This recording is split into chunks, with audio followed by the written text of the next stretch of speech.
আসসালামু আলাইকুম ওরহমতুল্লাহি বারাকাতুহু। প্রিয় দর্শক ভাই বন্ধুরা, আমাদের প্রিয় নবী হযরত মুহাম্মদ মুস্তাফা সাল্লাল্লাহু আলাইহি ওয়াসাল্লাম সবসময় চুল রাখতেন ঘাড় বরাবর। ইমাম তিরমিজি রহমতুল্লাহ আলাইহি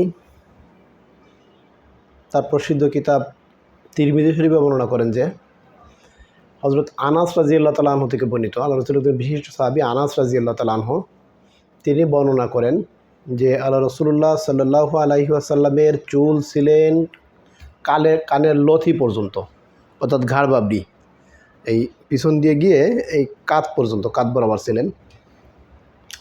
তো সেই থেকে বোঝা যায় যে চুল লম্বা রাখা, অর্থাৎ কাঁধ পর্যন্ত লম্বা রাখা, এটা সুন্নাতের অন্তর্ভুক্ত। আপনাদের যাদের ভালো লাগে ইনশাল্লাহ কাঁধ পর্যন্ত চুল রাখবেন, যদি অবশ্যই ইনশাল্লাহ সুন্দর দেখাবে।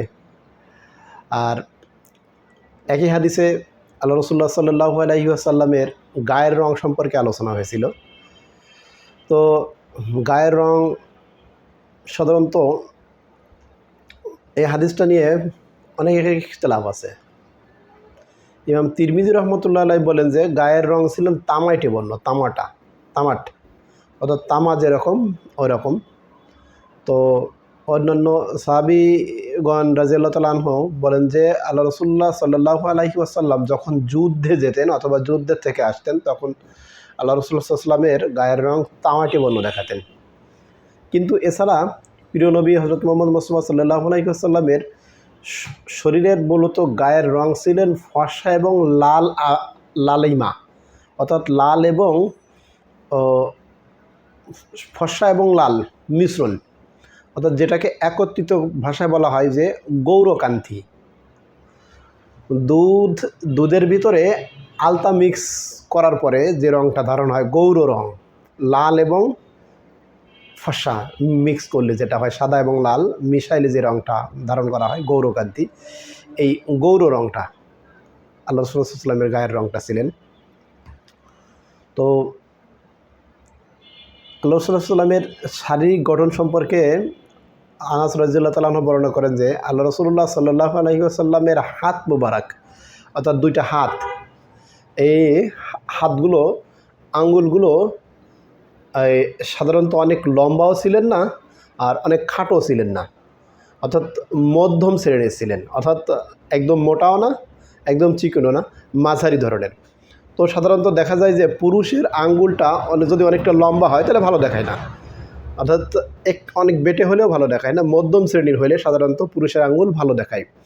তো আল্লাহ রাসূলুল্লাহ সাল্লাল্লাহু আলাইহি ওয়াসাল্লামের আঙ্গুলগুলো ছিলেন অনুরূপভাবে মধ্যম শ্রেণীর, অর্থাৎ মধ্যম শ্রেণীর, অনেক মোটাও না অনেক চিকনও না অনেক লম্বাও না অনেক বেটেও না, মধ্যম শ্রেণীর, অত্যন্ত সুন্দর দেখাইতেন। একবার আল্লাহ রাসূলুল্লাহ সাল্লাল্লাহু আলাইহি ওয়াসাল্লাম আনাস রাদিয়াল্লাহু তাআলা আনহু বর্ণনা করেন যে প্রিয় নবী হযরত মুহাম্মদ মুস্তাফা সাল্লাল্লাহু আলাইহি ওয়াসাল্লাম ওই কোথা থেকে যেন আসতেছেন আর কি, এমত অবস্থায় তো রাসূলুল্লাহ সাল্লাল্লাহু আলাইহি ওয়াসাল্লামকে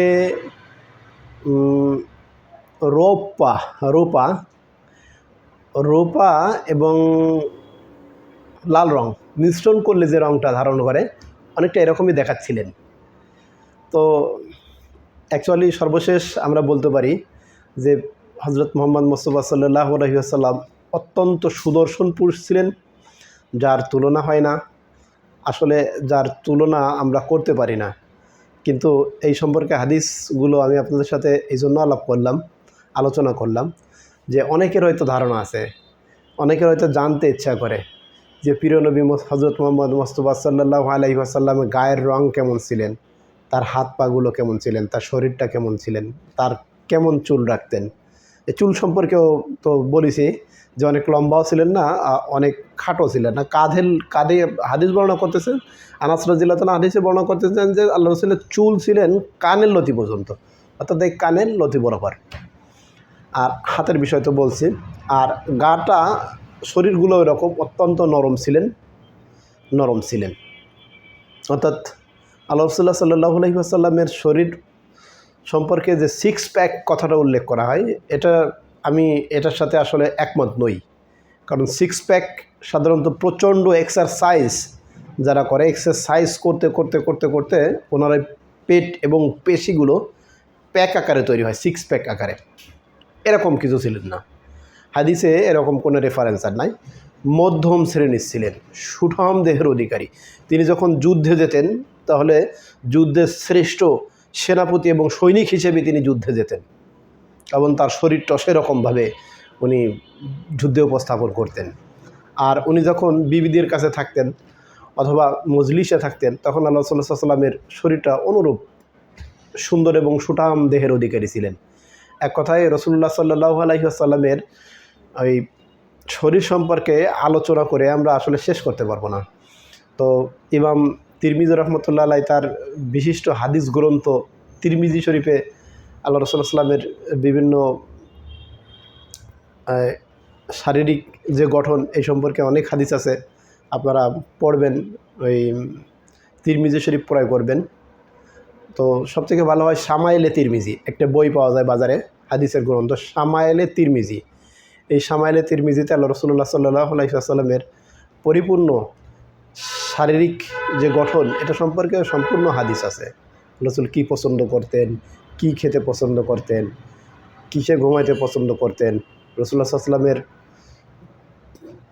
ঘোড়া কেমন ছিলেন, রাসূলুল্লাহ সাল্লাল্লাহু আলাইহি ওয়াসাল্লামের পানির পাত্র কেমন ছিলেন, রাসূলুল্লাহ সাল্লাল্লাহু আলাইহি ওয়াসাল্লামের যুদ্ধের পোশাক কেমন ছিলেন, এইসব সম্পর্কে আর কি তিরমিজি শরীফে আলোচিত হয়েছে।